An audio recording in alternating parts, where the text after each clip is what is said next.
ঠিক আছে।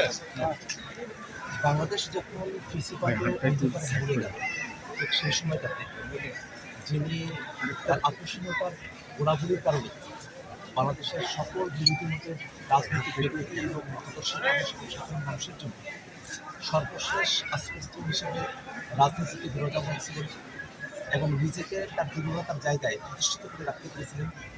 বাংলাদেশের ফেসিবাদ বিরোধী আন্দোলন এবং সংগ্রামের কেন্দ্রীয় বিন্দুতে যাকে মানুষেরা সকলেই শ্রদ্ধা এবং সম্মানের সাথে গ্রহণ করে নিয়েছিলেন তিনি এবং খালেদা জিয়া।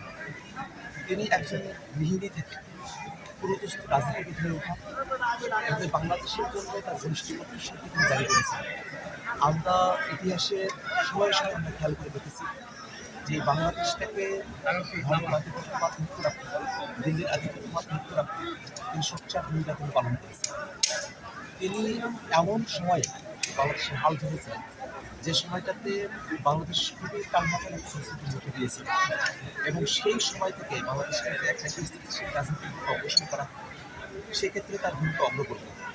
তার শাসনামূলক যে ভুল ত্রুটিগুলো রয়েছে তার বাইরে গিয়েও ব্যক্তি হিসেবে তিনি যে সজ্জন রাজনীতিবিদের গুণাবলী আমাদের কাছে প্রদর্শন করেছেন, বিশেষত তার অপোনেন্ট হিসেবে শেখ হাসিনা যেখানে অত্যন্ত কুরুচিপূর্ণ ভাষায় ব্যক্তি আক্রমণ করতেন, প্রতিশোধ পরায়ণ ছিলেন, ঠিক সেই জায়গাটাতে বেগম খালেদা জিয়া তিনি ছিলেন খুবই পরিবৃতভাষী এবং তিনি খুবই সজ্জন প্রকৃতির একটা রাজনীতি তিনি চর্চা করেছেন। আমরা তার মধ্যে স্বভাবতই বাংলাদেশের রাজনীতিতে যে প্রতিহিংস পরায়ণতা দেখি সেটা আমরা তার মধ্যে খেয়াল করি।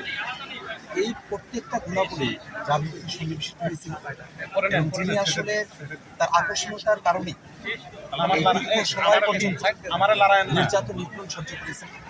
তাকে জেলে যেতে হয়েছে মিথ্যে মামলায়, তিনি জেল খেটেছেন এবং এটা খুবই এভিডেন্ট যে জেলখানায় তাকে শেষ করে দেওয়ার মতো সব ধরনের কৌশলী সেই সময়ের হাসিনা প্রশাসন তারা করেছিলেন।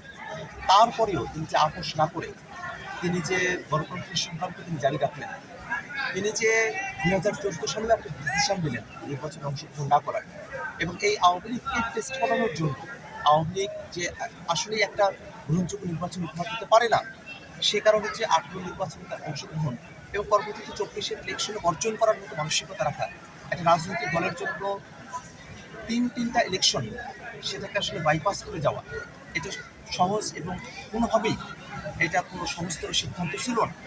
সেই সহজতর সিদ্ধান্ত নয়, এমন কঠিন একটা সিদ্ধান্ত তিনি গ্রহণ করতে পেরেছিলেন যে মানসিক শক্তির কারণে, সেটার কারণেই বাংলাদেশের মানুষেরা 24-এর অভ্যুত্থানের সময়টাতে এই আপোষহীনতার একটা শক্তি তারা পেয়েছিল। যদি আপোষকামী শক্তির মতো করে যেমন জাতীয় পার্টি তারা যেভাবে আওয়ামী লীগের শাসনামলকে বৈধতা দিয়ে গেছে, যদি খালেদা জিয়ার নেতৃত্বাধীন বিএনপিও যদি সেই আপোষকামিতার পথটা সেই সময়টাতে বেছে নিত, তাহলে কিন্তু এই 24-এর অভ্যুত্থানের মতো করে আমরা যে এত সংগ্রাম ত্যাগের মধ্যে দিয়ে আমরা বাংলাদেশকে নতুন করে আমাদের করে নেওয়ার মতো একটা অবস্থান বাংলাদেশে তৈরি হলো, সেটা কিন্তু সম্ভবপর হতো না। এই সবগুলো জায়গাতেই তার একটা অসামান্য ভূমিকা রয়েছে।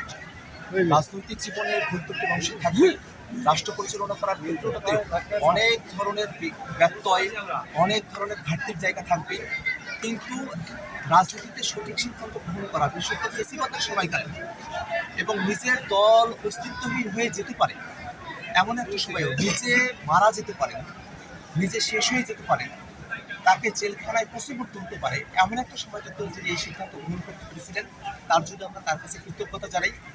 আমি তার জানাজার দিনে উপস্থিত থাকতে পারি নাই এবং সেদিন লাখো মানুষের সমাগমে দাঁড়িয়ে আনন্দের কাছে হাত তুলে দোয়া করতে পারিনি। আমি ব্যক্তিগতভাবে সেদিন দোয়া করেছি এবং আজকে ঢাকায় এসে আমি তার কবর জিয়ারত করেছি।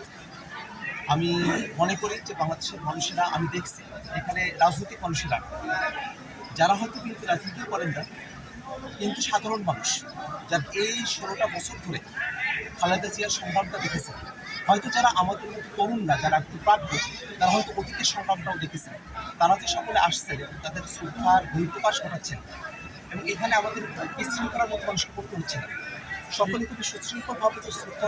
যেটা বললেন আপোষহীনতার কথা, আগামীতে যারা নেতৃত্বে রাষ্ট্র ক্ষমতায় আসবে বেগম জিয়ার থেকে আসলে কোন বিষয়গুলো তারা অনুসরণ করতে পারে?